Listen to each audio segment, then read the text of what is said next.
Please do not try what you are about to see at home. We're what you call experts. Can't you tell? On this episode of MythBusters.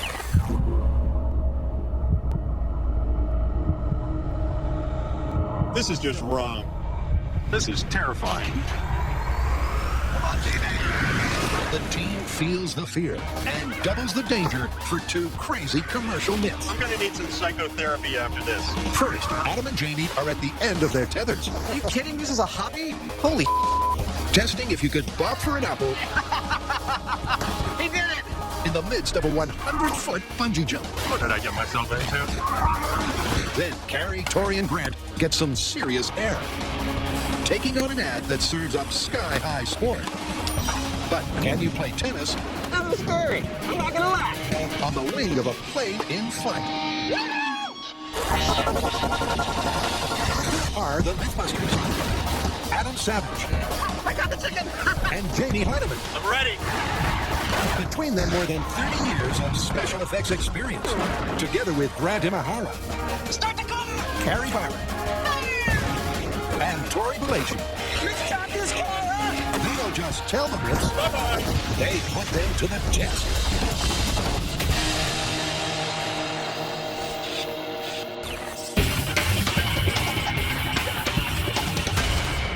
There's a commercial out there that shows a guy bungee jumping off of a platform 100 feet into a little barrel full of apples. And when he comes up, he's got an apple in his teeth. I see a lot of bungee jumping in our future. Yep, because when the crazy commercial in question aired, it took the harmless age-old act of apple bobbing and added a frightening 100-foot fall. But can you really get the drop on a bungee apple bob and pull it off injury-free? Well, with Jamie's famous fear of heights, That really is quite hairy. this could be his worst nightmare. That is absolutely awful. To my mind, there's three things we got to investigate in this. One is, can your depth of your drop of bungee jumping be made precise enough so that when you hit the water, you don't hit the bottom and kill yourself? Two, can you actually aim where you fall in bungee jumping to hit a target as small as a barrel? And three, if all of that works, can you actually come up with an apple in your teeth? And we have to do all this. I was thinking that we could start out with Buster doing it.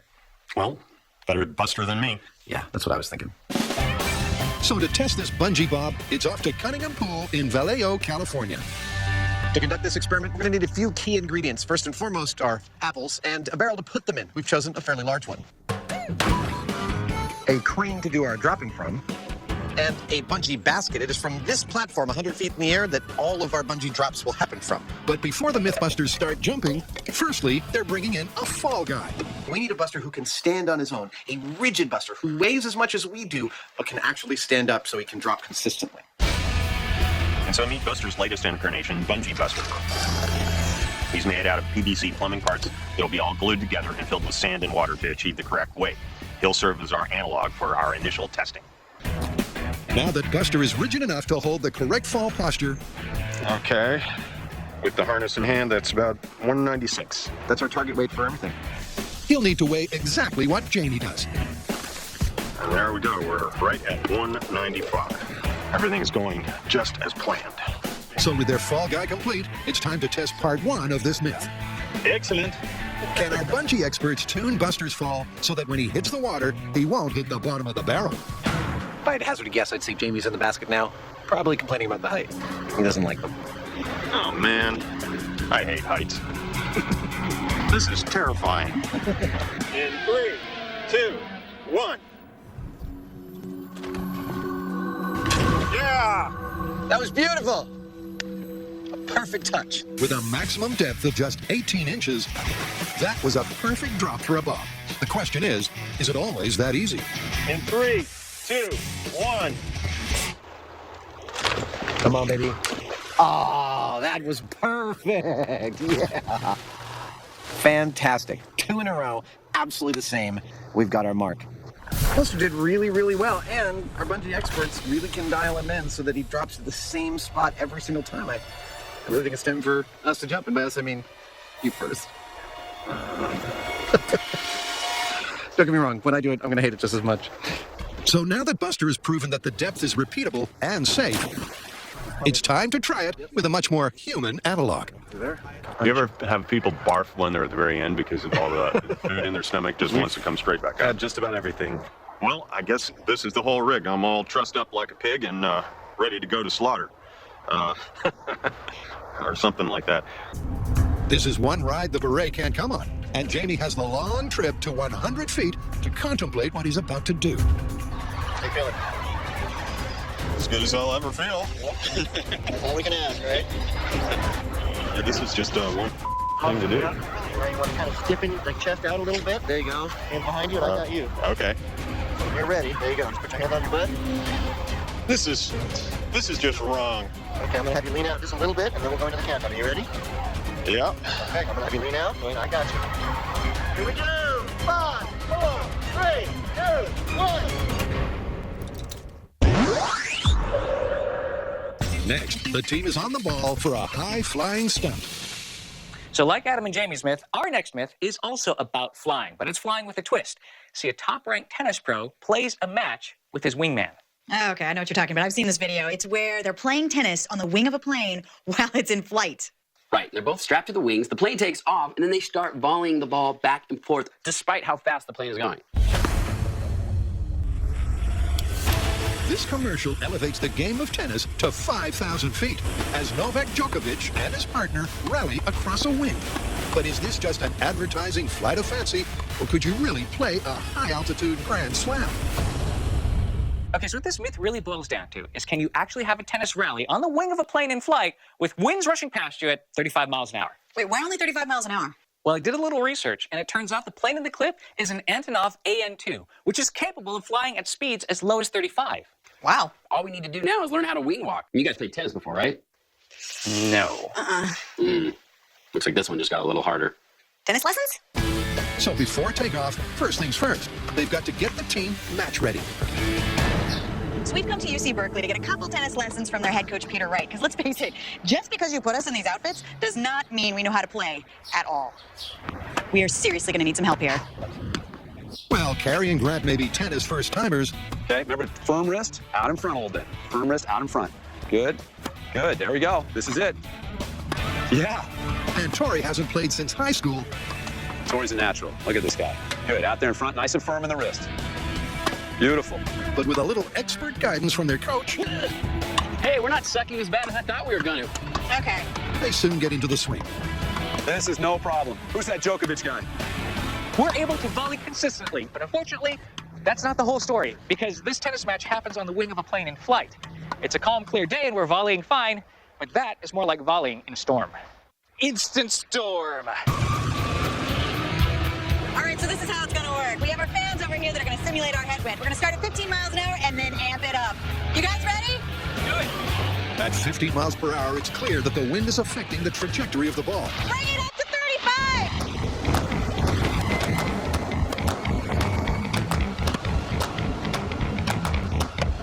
35! It's when the wind machine goes to 35 miles an hour where it gets interesting. And the ball no longer travels in a straight line. Sometimes it does a corkscrew. Sometimes it just drops. But after a little bit of adjustment, by turning my back to the wind and aiming my racket upwind, I find that I can get a pretty decent volley going.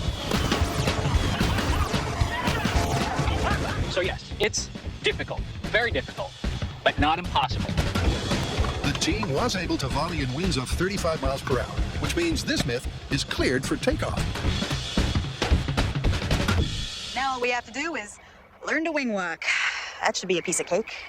Coming up, can the Heineman conquer his fear of heights? This is terrifying. And later, it's anyone for tennis? Let's hear it. This is scary.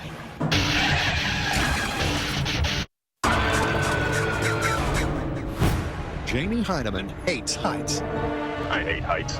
Jamie Heineman doesn't understand extreme sports. Why do people like doing things that get them terrified? But to test the myth that you could apple bob from the end of a bungee cord, This is just wrong. Jamie Heineman is about to take a giant leap from 100 feet. 5, 4, 3, 2, 1. Nice! Excellent form, Jamie. That's just one of the most things that I've ever done. You're upside down, you're accelerating like, and it's just, did you hear the, like, Let's do it again. Let's get it over with. Calibrating the bungee for Jamie unfortunately involves a bit of trial and error. There we go again. And after that error, he's got to repeat the trial to dial in his depth. I'm gonna need some psychotherapy after this. 5, 4, 3, 2, 1. And that's more like it. Like Buster, Jamie was dunked just enough to survive a vertical apple bob. Is that a refreshing splash there, Jenny? I was a little bit more conscious of what was actually happening. I saw the water coming up. Yeah. It didn't hurt to hit it, though. No, it didn't hurt to hit it at all. That's just awful. So now that they've wet the Heineman's head, the next mythical metric is accuracy. How is that for position? Good. That's good? Okay. This time around, it's gonna be target practice. Here we go. 5, 4, 3, 2, 1.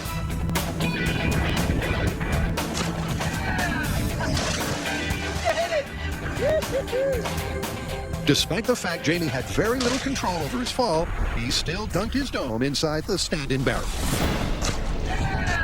I saw the ring coming up. I think I hit it pretty well right in the middle, and I guess I'm doing what I'm supposed to be doing. And because Adam was the apple bobbing champion of his school, Now this should stay on. The next step is Adam making the jump. Holy Here we go. Okay, wait. All right, lean me forward. You got me? Yep, I got you. Okay. 5, 4, 3, 2, 1.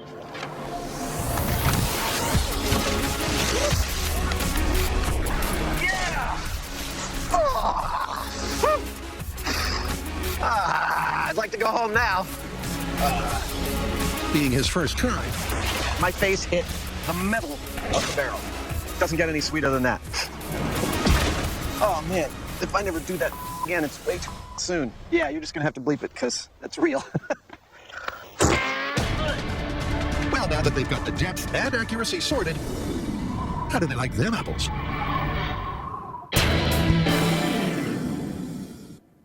After a spot of turbulent tennis, it's time to take to the skies. Or is it? All right, bad news. Well, good news for me because I'm scared of heights. The insurers think that us wing walking is going to be too dangerous. We're not allowed to go up in a plane. Seriously, how are we going to test this myth? Okay, I got a substitute. How about we build a wing out of a platform, we fix it to the back of a truck, and drive it down the runway at Alameda? It's a really good idea. I mean, essentially, this myth is about the ball's behavior in a headwind, right? I love it. A low-flying plane that doesn't get off the ground. Now we're just going to have a successful volley. That might be harder. So to find out if you can play tennis in altitude, the team is going to have to bring this myth a lot closer to the ground. But building a plane on the back of a truck is not something you can wing. Okay, so that makes total. And with the safety of the MythBusters at stake, Grant is dotting his I's and crossing his T-beams.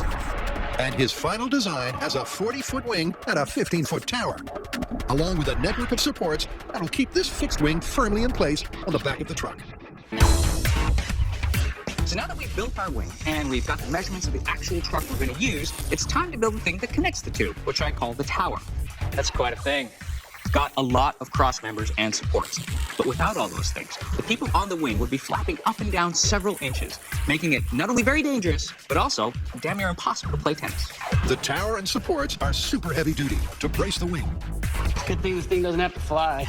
And finally, after 3 days of cutting, welding, and triangulating, they're ready to assemble their flightless flying machine. Oh my God, this is perfect. So we've outgrown the shop. Our build was just too big. The wings were too wide, and we couldn't build it there. Otherwise, we wouldn't be able to get it out the door, over the bridge, and through the tunnel to the runway. Let's build a plane. So we came out here to an actual hangar, which is perfect because we're making an airplane. And the best part is, behind those giant doors is our runway. So all of our pieces have been unloaded, and now it's time for assembly. We're welding together the two wing halves to give us a 40-foot wingspan. Nicely lined. Next, we're welding this tower onto the wings and adding extra supports that'll give us another 8 feet of height.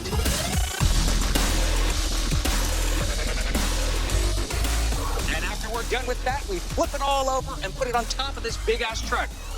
This doesn't look dangerous at all. At 15 feet off the ground, the guys may not technically be flying, but they may as well be. Oh, this just doesn't seem like a good idea anymore. This is terrifying. This is so high off the ground. If this thing flexes at all, one of them is wetting their pants. And with 40,000 pounds of steel in place, the guys weld it to the truck bed. I would have to say, out of all the welds on this thing, these are probably the most important.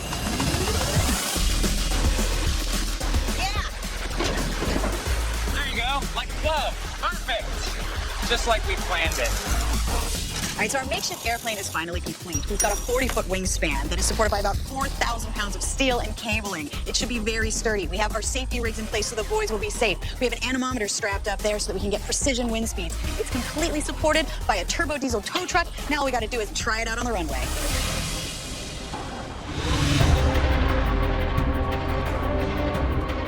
Yep, after 4 days of intense endeavor, This is awesome. they now have the closest thing possible to a plane. This is definitely something you don't see every day. So with their no-fly zone established, it's game on for this myth.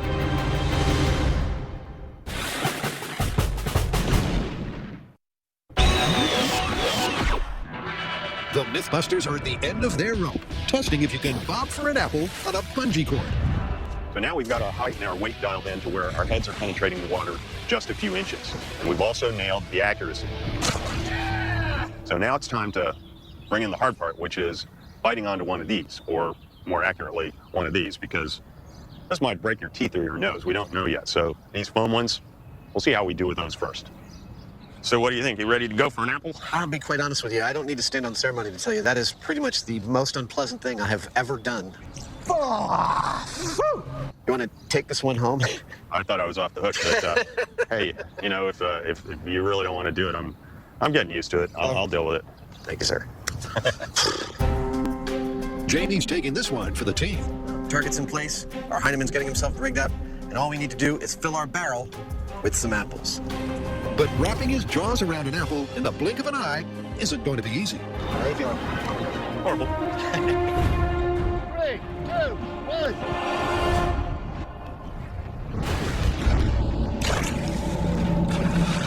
What did I get myself into? I didn't hit the target. I'm not sure whether that was me or the lineup. Even a little gust of wind is enough to push you off. I don't have a whole lot of choice. Either I'm going right into the ring or I'm not. So Jamie missed the target, but not in the direction we expected. And he missed it because of that flag. No, not because of politics or anything. Because of the wind that is blowing that flag blew him slightly off target. Thanks to the wind, targeting Jamie's jump is nowhere near as reliable as earlier. And that's making this myth look more and more like just that, a myth. 3, 2, 1.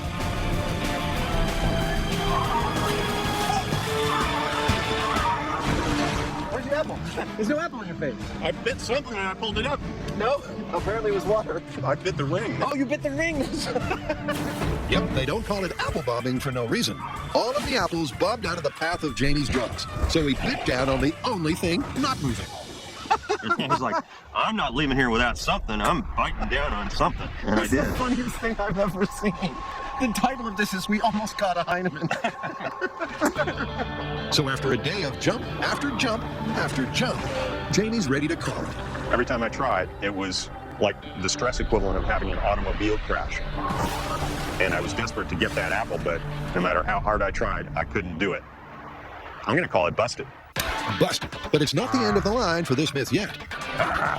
Can a bit of MythBusters' ingenuity finally grab some forbidden fruit? At the Alameda runway, the MythBusters are finally cleared to fly. So it's game faces on as our two best tennis players serve up some science. Now, in the video, you see the two tennis players rally about 20 times back and forth. But for us, we're only going to try to do 5 because we figure 5 is enough. That's going to prove the concept. So that's the magic number. If we can get 5, we can confirm this myth. Starting to get a little nervous. Okay, so while we're up here on the wing at 35 miles per hour, there's a lot to think about. We're dealing with a massive headwind. The wing's going to be vibrating and flexing, and we've got to keep our balance, and we've got to play tennis, all without moving our feet. It's going to be a lot. And for that reason, they won't just be harnessed to the wing, they'll be tethered to it as well. All right, make sure you get this right. Let's do this. Then it's over to Captain Byron for takeoff. Okay, here we go. This is scary. I'm not going to lie. It's a little scary, yeah. Remember, this is the first time the boys have set foot on the wing, and a fall could spell disaster. But as Carrie accelerates, the guys slowly get their air legs. Just getting the racket to swing is difficult. With the airspeed reach, 35, over here. it's go time.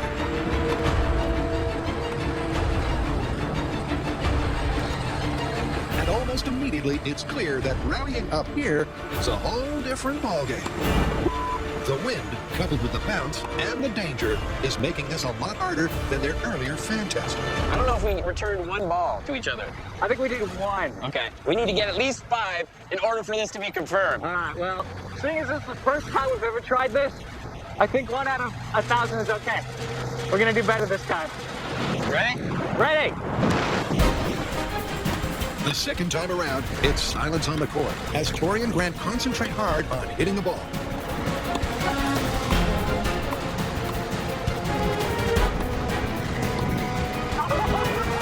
But after 5 minutes at 35 miles per hour, their longest rally is just 2 hits.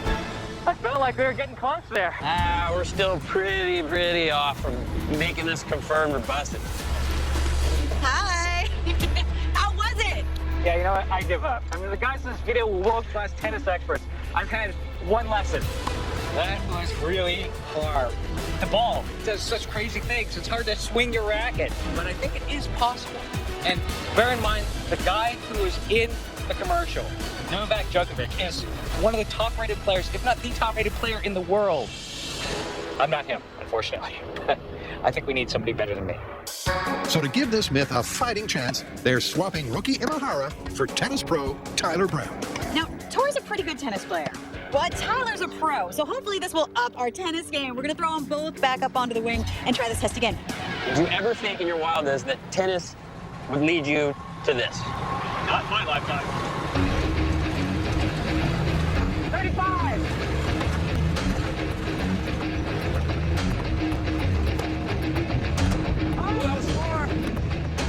From the start, Tyler and Tori are consistently returning the ball. 1, 2, 3, 4, 5, 6! Yeah, got it! You did it! And after just 4 minutes at wind speeds of over 40 miles an hour, Tori and pro Tyler are confirming this myth all over the place.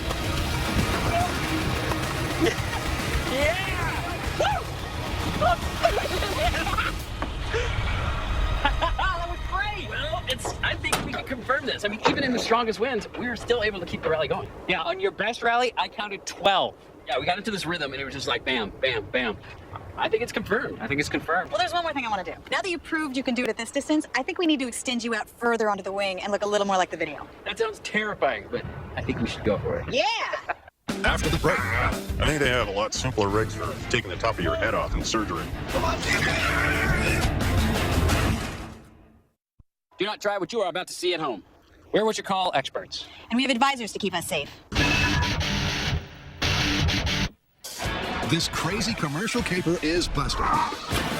But now, what the MythBusters want to know is, could you bungee bob with an Apple apparatus? So we've got to build a machine that can be strapped to the head that can catch an apple. What about using something like a face shield or a welding helmet? You know, those things have that ratchet that really grab onto your head nice and snug. That's perfect. There we go. My first thought is something like a bear trap, something like a pair of jaws with a spring load and a catch. Touch an apple and it grabs onto it. I'd want to have it actually work off of my own mouth. We want this to be able to open quite a bit further than I can open my mouth. Right, so we'll need to have a little bit of mechanical advantage. Yes. If you're going to have it work off of your jaw, we're going to have to move a point here down. The plan is to create a mechanical jaw that Jamie operates by opening his own mouth. There you go. Okay, that movement looks good. That looks really good, and that looks like that's our nodal point right there. Okay. Tell you what, do you want to start working on a chin strap, and I'll start working on a set of teeth? Okay. So the guys divide to conquer. Jamie takes on the chin, while Adam gives their jaw teeth. Yeah. That looks like it'll grab an apple. Let's go see Jamie. And now to put it all together for the ultimate robo-gob. This is insane. This is totally insane. Let me see. Go ahead, put it on.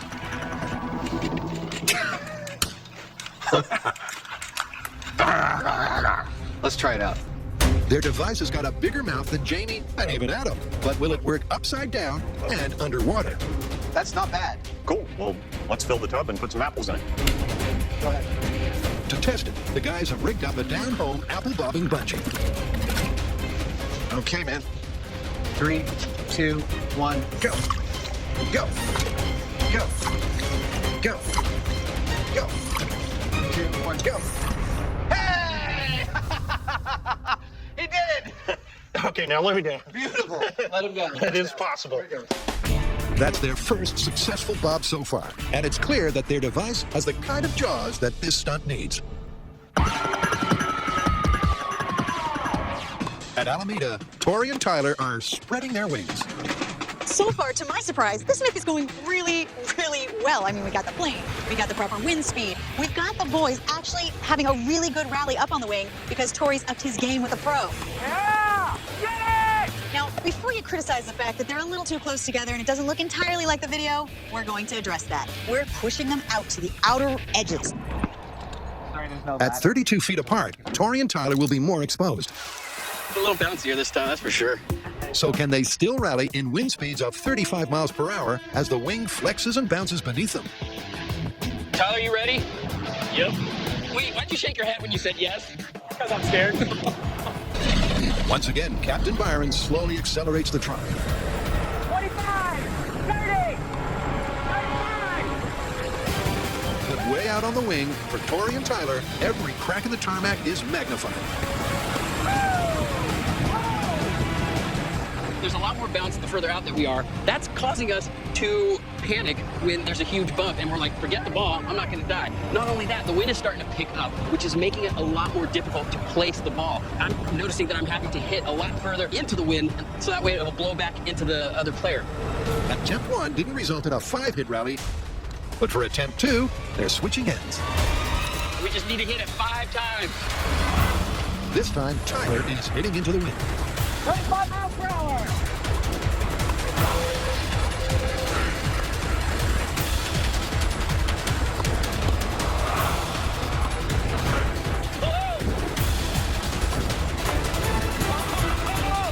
We were close, we were like 4. We just need to get one more.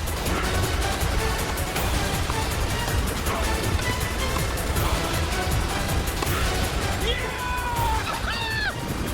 it! Woo! 15 feet from the ground, traveling at over 35 miles an hour. At a distance of 32 feet, Tori and Tyler incredibly confirm the myth. Dude, we had a complete rally! They may have used CG, but it is possible to do in real life. Yeah, I have my doubts, but we did prove that it's possible. Wow, how often does that happen? The internet was true. This is life imitating art. I cannot believe this actually works. I mean, how often does it happen that we find some crazy CGI internet video and we can replicate it in reality? That was so much fun, but I was so worried that we were not going to be able to pull this off. We kept trying and trying, could not get the volley going, but finally, we're able to get it. And the best part is, we've confirmed this myth.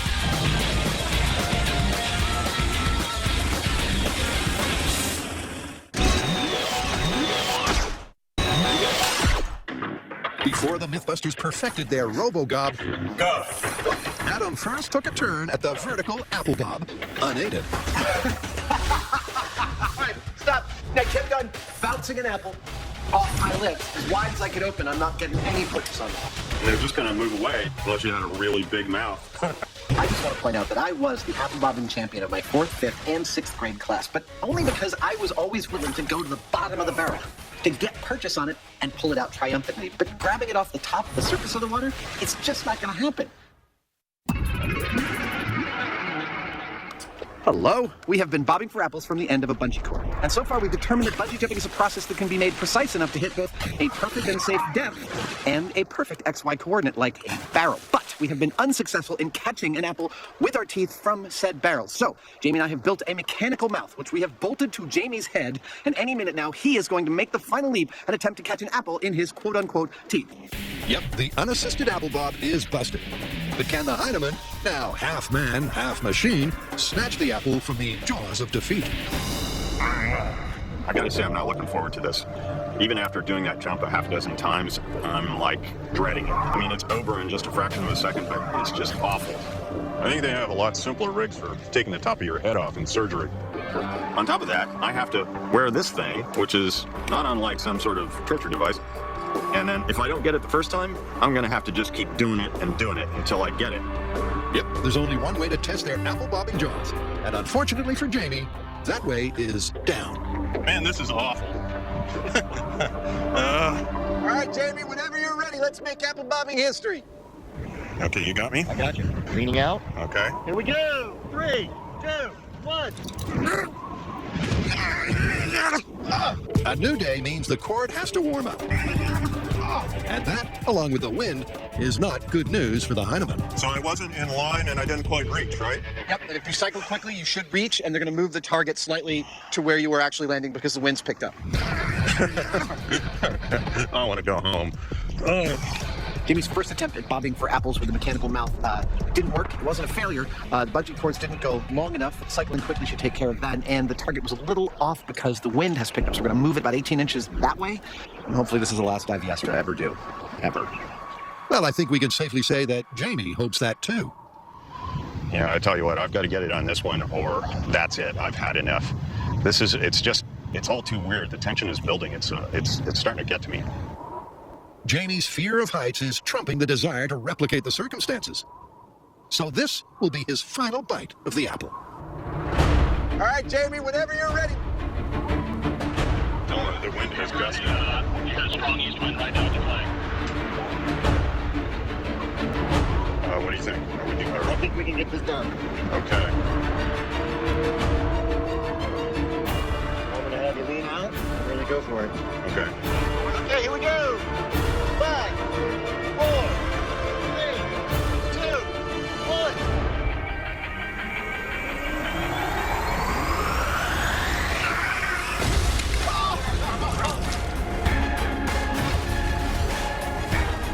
That was an epic attempt. And when you play it in real time, Jamie had hardly a second to operate the jaws. Well, he got something. Jamie's got a taste for that ring, and he's never letting go.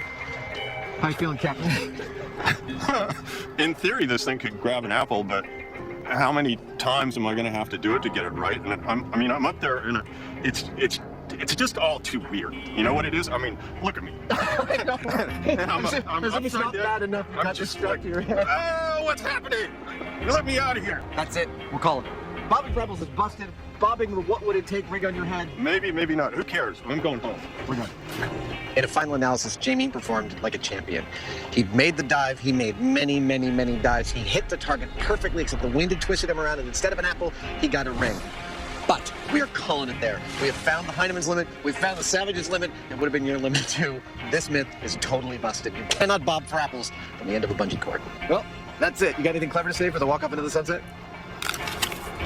Nice. Goodbye.